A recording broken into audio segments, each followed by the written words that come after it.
Hello नमस्कार साथियों, एक बार फिर से स्वागत है आपका हमारे इस यूट्यूब प्लेटफॉर्म प्रोग्रेशन एकेडमी पर, जहां पर मैं प्रतीक जैन आपका स्वागत करता हूं। और आपका फिर से स्वागत करते हुए मुझे बहुत खुशी हो रही है।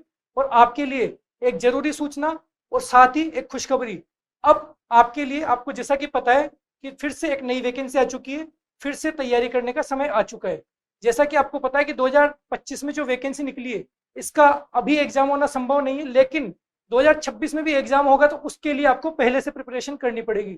जिस अकॉर्डिंग अभी पेपर आया, जिस लेवल का भी पेपर आया, आपने देख लिया कि अच्छे अच्छे तैयारी करने वालों के भी 40% के कई बिल्कुल किनारे पे रह चुके हैं। तो इसलिए आपको अभी से तैयारी करनी पड़ेगी बिल्कुल फर्स्ट ग्रेड स्कूल व्याख्याता के अकॉर्डिंग, उसी पैटर्न पर। और जैसा कि आपको पता है कि इस वाली वैकेंसी में अभी तो आपके लिए ज्योग्राफी इसलिए इतनी इंपॉर्टेंट नहीं थी, क्योंकि पिछली जो ज्योग्राफी आप पढ़ते हुए आ रहे हैं किसी भी एग्जाम में, चाहे आपने जब से बीएसटीसी या बीएड जो आपने शुरुआत की थी, बीएड की शुरुआत से लेकर के और आप अब तक पिछले 2 3 4 सालों से जो ज्योग्राफी आप पढ़ते हुए आ रहे थे, वही ज्योग्राफी आपकी चलती आ रही थी। लेकिन अब ज्योग्राफी पूरी तरह से बदल चुकी है। जैसा कि आपको पता है कि अब जिले 33 से चेंज होकर के हो चुके हैं 41, और ये पेपर बनेगा अगला 2026 में। तो तब तक ज्योग्राफी पूरी तरह से बदल चुकी होगी। और ज्योग्राफी का आपको ये एक इंपॉर्टेंट इसलिए भी है क्योंकि आपने देखा इस बार पैटर्न ये भी बदल दिया गया कि ज्योग्राफी के क्वेश्चन आए थे इस बार 10, यानी कि क्वेश्चन जस्ट डबल कर दिए गए। इसलिए भी ज्योग्राफी का मैटर सबसे ज्यादा इंपॉर्टेंट हो जाता है कि जहां पर 10 क्वेश्चन पूछे जा रहे हैं, तो एक तरफा ये बिल्कुल गेम हो जाएगा कि आपके लिए पास होना और फेल होना बिल्कुल ज्योग्राफी के ऊपर डिपेंड करेगा। तो जब नए जिलों के अनुसार ज्योग्राफी आएगी तो फिर से हम करेंगे शुरुआत, देखेंगे कि करें नए सिरे से शुरुआत 41 जिलों के साथ। और इसी क्रम में मैं आपको इंट्रोड्यूस करवाना चाहूंगा हमारे जो अपूर्व खंगारोत मैम है। ये आपको करवाएंगे बिल्कुल नए सिरे से, बिल्कुल बेसिक से, एकदम आसान तरीके से और बिल्कुल ट्रिक्स के साथ में। किस तरीके से आपको इनोवेटिव तरीके से ज्योग्राफी आपको याद करवाएगी, न सिर्फ पढ़ाएगी बिल्कुल साथ में याद भी करवाएंगे। तो आप खुद देखेंगे इस क्लास में कि क्या आपको मजा आने वाला है। आप देखेंगे फर्स्ट क्लास से लास्ट क्लास तक आप जुड़े रहिएंगे। और इस क्लास में आपको आगे इंट्रोड्यूस करेगी खुद अपूर्वा मैम कि किस तरीके से आपको ज्योग्राफी पढ़नी है। तो बुलाऊंगा मैं अपूर्वा मैम को।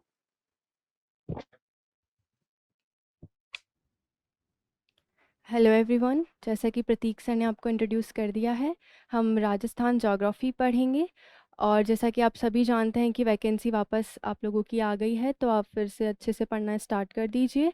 जैसे कि इस बार की एग्ज़ाम पैटर्न आपने देखा होगा, तो हमें सबसे पहले तो यही कोशिश करनी है कि हम पूरे एग्ज़ाम में 40% मार्क्स लाएं।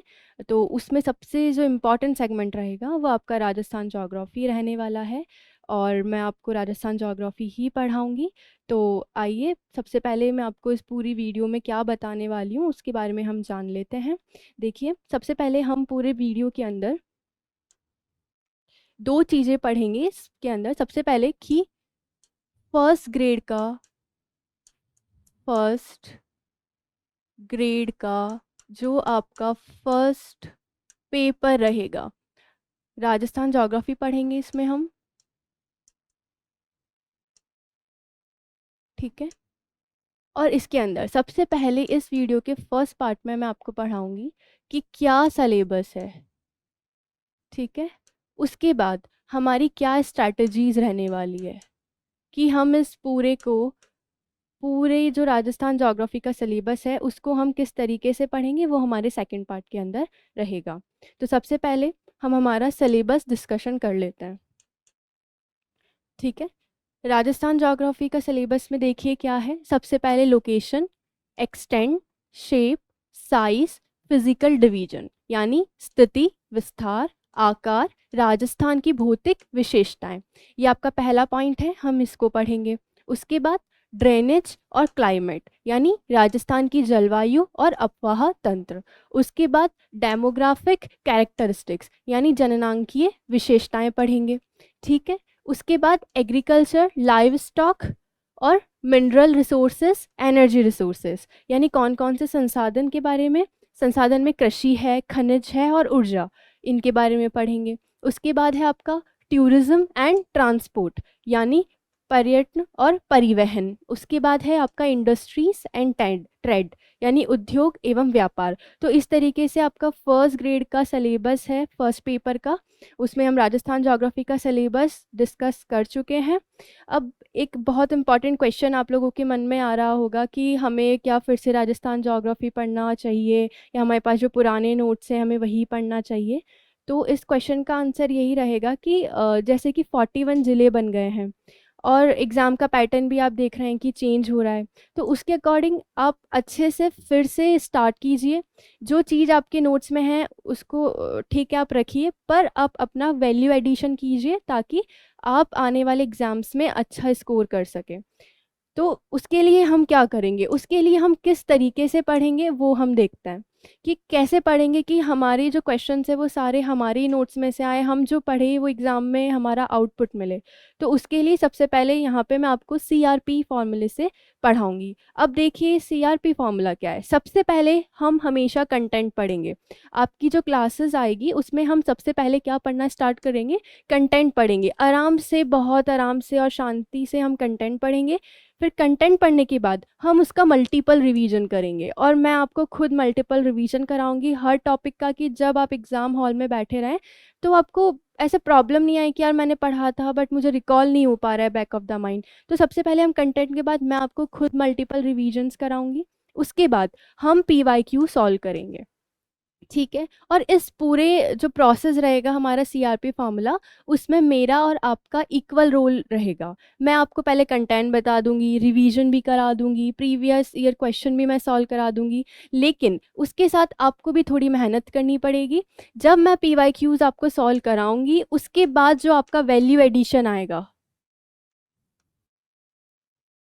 जो वैल्यू एडिशन रहेगा वो आपको खुद से अपने कंटेंट में ऐड करना पड़ेगा। लेकिन मैं आपको ये आश्वासन देती हूँ कि जो भी PYQs आए हैं आज तक और जो भी पॉसिबिलिटीज़ है क्वेश्चन पूछने की, वो सब आपके कंटेंट में ऑलरेडी इंक्लूड रहेगा। लेकिन आप भी एक बार मेहनत कीजिएगा कि जो भी आपको PYQs दिख रहे हैं उसमें जो वैल्यू एडिशंस दिख रही है वो आप हैंड टू हैंड करते रहें अपने कंटेंट के अंदर। तो इससे आप एक्टिव भी रहेंगे, इससे आप देख पाएंगे कि किस तरीके से मुझे आने वाले एग्ज़ाम्स के लिए खुद को प्रिपेयर करना है। अब सबसे इम्पॉर्टेंट बात क्या होती है कि जब भी हम स्टूडेंट्स रहते हैं तो हम पढ़ते पढ़ते बहुत मोनोटोनस हो जाते हैं, तो हमेशा हमें एक एक्टिव प्रिपरेशन करनी चाहिए। अब एक्टिव प्रिपरेशन करने के लिए आप सबसे पहले उसकी एक वर्कशीट प्रिपेयर कीजिए कि मैं ये जो सिलेबस है वो इतने दिन में ख़त्म कर लूँगा, उसके बाद मैं कैसे इसको स्ट्रैटेजी बनाऊँ कि मेरी कैसे ये जो राजस्थान ज्योग्राफी है वो पूरी तरीके से कवर हो। तो उसके लिए सबसे पहले मैं खुद आपको हर टॉपिक के स्टार्टिंग के पहले एक वर्कशीट प्रोवाइड कराऊंगी, और वो जो वर्कशीट होगी वो कुछ इस तरीके से होगी। कैसी वर्कशीट होगी, सबसे पहले आपको टॉपिक दे दिया जाएगा कि आपका क्या टॉपिक है। मान लीजिए आपका टॉपिक है सॉइल, तो सबसे पहले मैं आपको, मान लीजिए पढ़ाने से पहले जो टॉपिक रहेगा वो कौन सा रहेगा, मान लीजिए फॉर एग्जाम्पल सॉइल आपका टॉपिक रहेगा, तो सॉइल टॉपिक रहेगा। उसके बाद मैं इसी के ही सब टॉपिक्स दूंगी कि सबसे पहले जैसे कि क्लासिफिकेशन है, ठीक है, ठीक है, जो वर्गीकरण है वो। उसके बाद इसका जो दूसरा सब टॉपिक्स रहेगा कि USD के अनुसार वर्गीकरण कैसा रहेगा, फिर जैसे कि कृषि विभाग के अनुसार वर्गीकरण कैसा रहेगा, ठीक है, एग्रीकल्चर डिपार्टमेंट के अकॉर्डिंग, ठीक है। फिर जैसे कि जो हमारे जियोग्राफिकल जो कंडीशन है उसके अकॉर्डिंग कैसा रहेगा, तो ये सब आपको सब टॉपिक्स मिलेंगे, ठीक है। उसके बाद फिर क्या आपने इन सब टॉपिक्स का कंटेंट प्रिपेयर किया है, तो आप इस वर्कशीट पे यस का निशान लगाइए। क्या आपने इस सब टॉपिक का कंटेंट प्रिपेयर किया है, ओके, हमने इस सब टॉपिक का कंटेंट प्रिपेयर कर लिया है। उसके बाद अब कितनी बार इस सब टॉपिक का रिवीजन कर रहे हैं, कि मान लीजिए आपने एक बार किया, 2 बार किया, 3 बार किया, 4 बार किया, 5 बार किया, तो इस तरीके से आप हर टॉपिक के सामने उसको आपने कितनी बार रिवाइज किया है ये अच्छे से लिख सकते हैं। फिर क्या आपने इसके PYQ सॉल्व किए हैं, ओके, आपने PYQ सॉल्व किए हैं तो आप यहाँ पे राइट टिक आराम से लगाइए। अब सबसे इम्पॉर्टेंट क्वेश्चन है कि मैम ये वर्कशीट मैं कर लूँगा तो मुझे क्या फ़ायदा मिलेगा। तो इसका यही है कि अगर आप ये वर्कशीट प्रिपेयर करोगे और जब आप एग्ज़ाम के 10 डेज़ पहले उठाकर देखोगे तो आप में एक अलग ही कॉन्फिडेंस आएगा कि ठीक है, मैंने ये टॉपिक पढ़ा है, मैंने इसका कंटेंट भी पढ़ा है और मैंने इसको 5 to 6 टाइम मल्टीपल रिविजन्स कर लिए हैं और मैंने इसके PYQs भी सॉल्व कर लिए हैं। उसके बाद मैंने इसका वैल्यू एडिशन भी कर लिया है। तो इस तरीके से आप एग्ज़ाम से पहले पूरा कॉन्फिडेंट रहेंगे और साथ में आप हर एक टॉपिक को अच्छे से कवर कर पाएँगे। तो बात यही है कि हमको अब पैसिव प्रिपरेशन नहीं करनी है, हमको एक्टिव प्रिपरेशन करनी है। और एक्टिव और पैसिव प्रिपरेशन बहुत इम्पॉर्टेंट होती है पूरे एग्ज़ाम के दौरान, ठीक है। और सबसे इम्पॉर्टेंट चीज़ जो मैं आपको बता दूं कि जो हमारे ये पूरी सीरीज़ रहेगी राजस्थान ज्योग्राफी की, वो सबसे पहले तो 41 ज़िलों को अनुसार रहेगी। उसके बाद ये जो सीरीज़ रहेगी वो आपको 25 से 30 क्लासेस में मैं आपको ओवरऑल कंप्लीट करा दूंगी, ठीक है। और एकदम न्यू पैटर्न पर बेस्ड रहेगी, ठीक है। उसके अलावा जैसे कि आपका एग्ज़ाम 2026 में मोस्ट प्रोबेबली कंडक्ट हो जाएगा, तो हम तब तक इसका बहुत बार रिवीजन कर सकेंगे, ठीक है। और उससे भी इम्पॉर्टेंट चीज़ कि आपको ये हिंदी और इंग्लिश दोनों मीडियम में ही मिलेगा ताकि दोनों मीडियम के स्टूडेंट्स को यूज़फुल रहे। अब दूसरी चीज़ जो आपके मन में आ रहा होगा कि ठीक है मैम आप स्टार्ट करा देंगे, लेकिन आप इसको स्टार्ट कहाँ से कराएंगे? तो हमारा जो सिलेबस का पहला टॉपिक रहेगा, हम वहाँ से इसको स्टार्ट करेंगे, यानी लोकेशन, एक्सटेंड, शेप, साइज़, हम यहाँ से इस टॉपिक को पढ़ेंगे। अब हम यहाँ से ही इस टॉपिक को क्यों पढ़ेंगे? क्योंकि अगर आप स्टार्टिंग से सिलेबस को पढ़ेंगे तो आपका एक माइंड मैप रहेगा कि हमें राजस्थान के बारे में क्या पता है, फिर उसके धीरे धीरे resources, energy, agriculture, live stock, पशुधन, कृषि, सबके बारे में आप आराम से जान पाएंगे। और जिस दिन आप ये सिलेबस ख़त्म करेंगे तो ये पूरी राजस्थान ज्योग्राफी आपके माइंड के अंदर एक मूवी की जैसा फीड हो जाएगी। इसलिए हम इसको स्टार्टिंग से ही स्टार्ट करेंगे।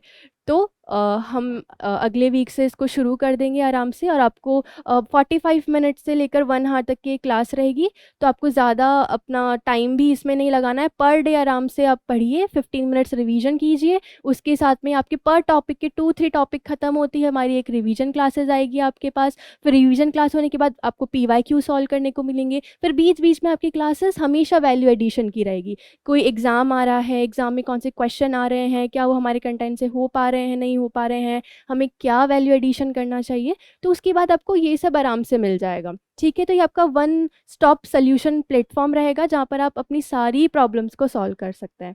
और मेरे को ये सब बताते हुए अपने प्रिपरेशन की बातें याद आती है कि कर्म में अगर सच्चाई है तो कर्म कहाँ निष्फल होगा, हर एक संकट का हल होगा, वो आज नहीं तो कल होगा। तो आप ध्यान रखिए, अपना कर्म पूरी ईमानदारी से कीजिए, सच्चाई से कीजिए, मेहनत से कीजिए और एकदम शांति से कीजिए। तो आपको ज़रूर आपकी हर संकट का समाधान मिलेगा, आपको सफलता मिलेगी। तो मैं यही आशा करती हूँ कि मेरी जो मेहनत है वो आप लोगों के पढ़ने में बहुत मदद करे और आप अपनी सफलता को छुएं। ओके, तो थैंक यू सो मच। हाँ, तो साथियों आपने देखा होगा कि किस प्रकार से अपूर्वा मैम ने आपको यहाँ पे सिलेबस डिस्कशन के साथ में पूरा एक्सप्लेन किया है कि किस तरीके से हम पढ़ते हुए चलेंगे 41 जिलों के अनुसार। स्टार्टिंग से स्थिति विस्तार से हमारी क्लासेज नेक्स्ट कल या परसों से आपकी शुरू हो जाएगी। और इनका जो पैटर्न इन्होंने आपको बताया उसी पैटर्न पर आपके नई डिज़ाइन से हम CRP फॉर्मूले से इस तरीके से पढ़ते हुए चलेंगे। बस आपको साथ में बने रहना है प्रोग्रेशन एकेडमी पर। और आपको इसी तरीके से ये क्लासेज अगर पसंद आए तो अपने साथियों के साथ शेयर कीजिए। इसके सारे नोट्स आपको टेलीग्राम पर बिल्कुल निःशुल्क आपको मिल जाएंगे। तो बस आप टेलीग्राम चैनल ज्वाइन कीजिए जो कि यहाँ पे नीचे डिस्क्रिप्शन में दिया हुआ होगा। तो मिलते हैं आपके नेक्स्ट क्लास में। जय हिंद, धन्यवाद।